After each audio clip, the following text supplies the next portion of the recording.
Hey traders, welcome to Charts and Coffee. Hope everyone is having a good morning.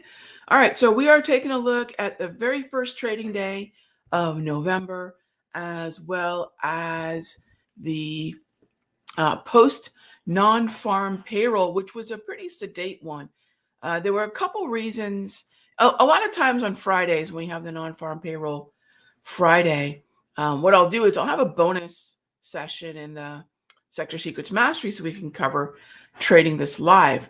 My suspicion was twofold. One, we had such a sell-off yesterday, likely between earnings and yesterday's sell-off, the non-farm payroll was just going to get swallowed whole by a potential bounce reaction, which we can see really clearly on the daily time frame. The other reason, even before the sell-off, that I was thinking this might be a non-farm payroll to not trade, is we had those awful storms roll through within the data collection window of this NFP.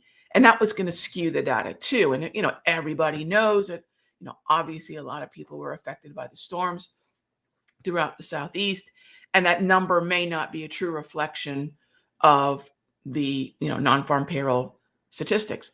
And so I thought, you know what, probably a really good reason between the sell-off and just kind of a weather affected NFP, leave it alone. And those are things that I'll think about before thinking whether or not I want to trade, whether I want to risk my capital on trading things like NFP. And making those decisions beforehand, thinking about it on a Monday or a Tuesday, not on a Friday morning, kind of waiting for the coffee to hit or not. We don't want to make those decisions that late. The more that we can plan out our week, the more we can say, hey, earnings are coming up this day, so I probably want to start slowing down certain kinds of earnings or focusing on sectors that won't necessarily be affected by Amazon, Apple, Microsoft, Meta, etc. this week. Even going into next week, next week's an even more impactful week, and not because of what will be Wednesday morning's election results reaction, but because of Thursday afternoon's FOMC. We haven't talked about the FOMC much, and I do want to make sure we at least touch on this for a moment. So let's jump on over to the CME FedWatch tool. I love this thing.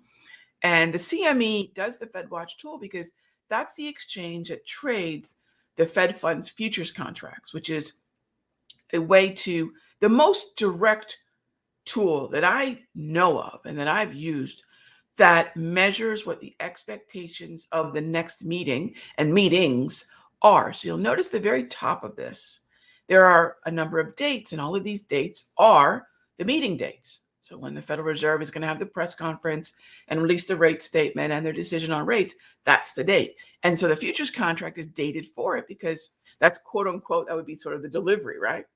All right. So the November 7 meeting, there's no question, zero. There's no question at all. And I do not suspect that the election is going to alter that in any way, because it's not as if we have an incumbent where sometimes people will say, well, the Federal Reserve's job is safe because the incumbent, forget the politics, gang. It's just a hot zone. But what we do know is that less than a week away, the Fed fund futures have priced in. So important to remember, pricing in means this is what we expect. And this is what the entered trades, the trades that are open, are also expecting. 94.5% expectation of a quarter point rate cut. Look, there still might be some yahoos out there running around saying the Fed's going to hold, but they're just talking their book or their opinion or whatever else those folks talk about. There's only a 5.5% chance that we're going to hold, right? So if someone could say there's a chance they could hold, neglecting the percentage that the Fed fund futures show is really kind of a big deal, right? So 94.5% expectation for the cut, 5.5% expectation for a hold. But that's not really the story at all, is it? Not at all. Because we have such a high percentage expectation for the cut, the conversation pushes out to December. So let's presume, and I'm going to, that we're going to see a rate cut, right? Oh, actually, I take that back. Wow. I must not have refreshed. This must be cached from yesterday. I love this. Okay, you might have just noticed what happened. The columns What just happened is, wow, 94.5% is still the same. The 5.5% has gone to a half point cut. Yowza. That's so okay. If somebody out there says we could get a half point cut, forget the hold. It's not even on the table anymore. That's only a 5.5%. So very unlikely we're going to get a half point or 50 basis point cut, the quarter point cut, or 25 basis points fully discounted. Okay, that takes us into December. So this is where the game is going to be. If we expect to be at 4.5 to 4.75%, wow, there is an enormous amount of volatility either for November or December, looking for a half point cut. That's really interesting. I have not noted that this week. This is a pretty interesting shift as we go into November. This could certainly start to, obviously reduce depending on the data we get between November 1 and December 18. But wow, that is actually a half point cut expectation. That's 72% baked in for December. I know it's not anywhere near around the corner, but keep that in mind. This is in no way expectation that the Federal Reserve is going to tap the brakes at all, right? Now, non-farm payroll probably had a lot to do with that. I'd say, Rog, why the sudden shift? Oh, we had NFP this morning. And let's go take a look at this. Oh, this mystery just continues to get more and more interesting. I am such a market nerd. All right. What happened with NFP? In the back of my mind, I know what it has to be a monstrous miss. Now, this miss and that expectation for the high, this goes back to why I felt this thought and expected this NFP to be wonky. 12,000, that's crazy. And the previous was reduced down from 254,000 to 223. So no matter how you look at it, previous revision and current data, monstrous miss. All right. Is anyone going to take this too seriously? I think the Fed fund futures, looking at those numbers, are very, very wrong, because most folks knew the Southeast was absolutely affected from an employment perspective through much of this month due to two major storms. So that's a wonky number. Anyway, employment rate stayed flat. Average hourly earnings ticked up a bit, but that non-farm is very likely why we're seeing an extreme and likely way too extreme reaction to some sort of half point cut. But that does confirm a hypothesis that we've had in the Sector Secrets Mastery, which is, how is data being perceived? Is good or positive employment data bullish? It's not. It's not. If the consumer is not active, and if the employment data is weak, that's going to keep the screws on the Federal Reserve to continue to cut, and you can see that priced in right now. So again, keep in mind, every one of these can be revised. This number was going to be wonky because of the storms, and absolutely wonky it is. And even the response to the number, I have to say, when you look at that big a miss, even the broader equity markets, A, they have other things to think about, whether that be earnings or whatnot. And B, I think everyone's sort of taking this with a grain of sand when you take a look at this chart. All right. Hang on one second. Let my dog in. All right, puppy. You want to come in when we talk about non-farm? No, not at all. All right. Yeah, my Sector Secrets Mastery, folks. Yep, the pup is in the house. All right. So let's go ahead and any questions y'all might have, feel free to type them in. So again, gang, we have as I mentioned about 10 minutes ago, in terms of my view on the NFP, this is what we're likely going to be dealing with. All right. First up is, let's move this 5-minute chart over.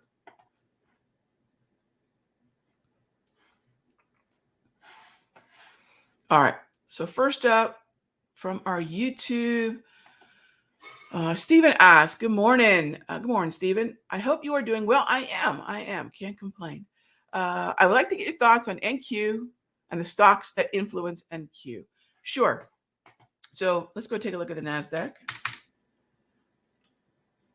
When we take a look at the NASDAQ, so index, sector, stock, right? So the sectors that affect the NASDAQ, XLK, technology, XLC, communications. Remember the overlap with IYZ, telecommunications, consumer discretionary, XLY, and of course, semiconductors, SMH. And within those four sectors, there's a lot of overlap. I wouldn't say a lot, but a couple stocks are in more than one, mostly NVIDIA. And then, of course, the overlap into the NASDAQ. All right, so that's where the Magnificent Seven are termed, because they just have so much influence within the NASDAQ. All right, so if I go ahead and jump into the QQQs, which is the best way to understand what's happening in terms of a weighting within the QQQ. So let's take a look at QQQ, NASDAQ futures, and QQQ are essentially the same thing. Here's your weighting. So NQ futures, MNQ, NDX, QQQ, or any variety of a true representation of the NASDAQ 100. I don't mean the equal weighted nonsense. That's great for investors. That's not the real NASDAQ. Let's be real about that. Equal weighted does not reflect this. So great question, Stephen. Take a look at what high concentration weighting means to the NASDAQ. Apple, NVIDIA, Microsoft, each 8+% weighting, right? And this is only the top 15 names, as you can see. By the time we get down to the bottom where we have, say, AMD is 1.5% weighting. So what happens is AMD influential over the NASDAQ? Yes, but nowhere near as much as even Tesla, which is twice its weighting. And Tesla, well, take a look. Microsoft is more than twice its weighting. So there's an incremental amount of influence each stock has based upon its weighting within this sector. And if you notice, most of the magnificents are up here. I know Tesla is very often included in the magnificents. I would actually remove Tesla, no offense to Tesla, from the magnificents. If you're thinking about what the top 7 weighted influential stocks are, easily Broadcom, AVGO, should take its place. Semiconductors have never been more, I say, watched, and the weighting is far higher, right? So the top 7 in terms of magnificent, I don't consider, even though just generally Tesla is considered a magnificent, when I'm looking at what the magnificent 7 are, I really just don't include Tesla as much. I would just jump on down here to Goog and Google, which combined, right? That's really your magnificent 7, right? Not this. Okay. And again, think about the weighting. So this really is this plus this, right? And AVGO is not only heavily weighted in the Qs, NASDAQ, right? It's also heavily weighted in the SMH. And that's what we're looking at, really. And then keep in mind, yes, these are all top 15 names, but they're not all equal in terms of their influence. And that's what high concentration weighting does. So, Stephen, I hope that helps. That's the way the markets are. And by the way, because of this, I can do the same thing for the S&P, by the way. Because of this is why I do not use market internals. Because until market internals, and I'm sure someone's taken the time to do this, you'd have to do it at least every week, which is every week. It would be kind of a cool thing to do. And I've thought about that would be a neat project. There's smoke coming out of Bot's ears right now. She goes, wait, what? New project? So I would love to have a properly, right, accurately, forget properly, it's really accurate weighting of the stocks within a market internal. And right now, the reason I tell most traders don't bother with a market internal, right? I'm kidding, Bot. We're not taking on a project. Okay. I've talked about this forever, right? And the way that you want to weight, right? And I don't want to make a magnificent 7. That's not the point. That you don't really want a mag 7 only weighted type influence on the internals, because look, mag 7 is not the way the S&P is weighted, right? Mag 7 is not the way the S&P is weighted. So if you wanted to market internal for the Qs, It's very different than the market internal for the Dow. It's very different than the market internal for the SPY. Take a look. Still high concentration weighted, but you have a little bit more influence from things like healthcare, right? Financials. Still very NASDAQ-esque, right? And this is really your Magnificent Seven right here. But then it gets into things like Lilly, JP Morgan, UNH, Exxon, Visa. So what you start to see is more influence from healthcare, financials, and energy. So notice a market internal for each one of these would be markedly different. And the influence of each stock is actually very different. So if I'm going to look at a market internal, it's got to be sector specific, right? This is something I talk about a lot. And if you've never heard anyone talk about this, this is the true formation. This is the true calculation of what's happening, not weighting all 500 stocks in the S&P equally. That's not at all what we've got. So whether it's Stephen's question on NASDAQ, whether it's a question on the S&P, whether it's a question on the Dow, right? The holdings and the way in which it is going to move is markedly different, right? That's kind of what the Sector Secrets Mastery is really all about. Let's look at the market in the way that it is actually made up in the proper concentration, right? Realize that certain stocks are far more influential than others. The weighting of healthcare and financials in the Dow is huge, right? Healthcare, financials, right? Healthcare, financials, right? XLF is actually the number one weighted sector in the Dow. The other sector that affects the Dow a lot, and one of the reasons it's been a little laggy by comparison, is there's a lot of influence from healthcare. So when the Dow can't keep up with, say, the NASDAQ or the S&P, it's usually going to be because it's not as influenced by tech, and it's much more influenced by financials and healthcare. And the more you understand the markets for what they are, it makes so much sense as to why we'll gravitate towards certain symbols when we're building our watch list. All right. So work with the data. Don't get too cute. There's no reason to use equal weighted indices. That's not the way it's made. There's no reason to make up your own. It is either it reflects what's here in terms of the percentage of assets in the index or sector, and it's got to be for each index, right? So yeah, it's kind of a cool thing to think about. And it's one of those things that if you can really live it, you're going to be doing something so much more accurately and so much more differently than broader market participants. And even just the understanding of that is an unbelievable edge, because most folks either don't know or just simply don't accept that that's the reality. All right. Very cool. Stephen, good question. Thank you. It's really the heart of everything that we do. So, okay, we covered earlier this morning why NFP was just going to be a wonky one due to the storms. I think everyone kind of knew that. That was one of the reasons I just wanted to push it aside. I think it's another one of the reasons why, considering the monstrous miss, it's just really not being responded to all that much. Not to mention all the other things that are probably overshadowing it at the moment. 4 of the Magnificent Seven had earnings this week. We've got a lot going on. End of month, beginning of the new month. Non-farm payroll is probably, frankly, at this point, considering the election and more so the FOMC. At this point, the FOMC is the next major event.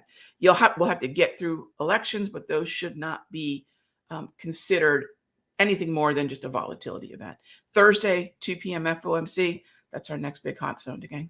All right, so that's a wrap. As always, thank you so much for being here for Charts and Coffee. And I will see you all on Sunday for our top tier outlook. If you're having a hard time building a watch list that understands there are tiers of symbols that we should prioritize and maybe put on the back burner, come check out what we do on 6 p.m. on Sunday evenings when the futures market's open for the week. Until then, be good to each other.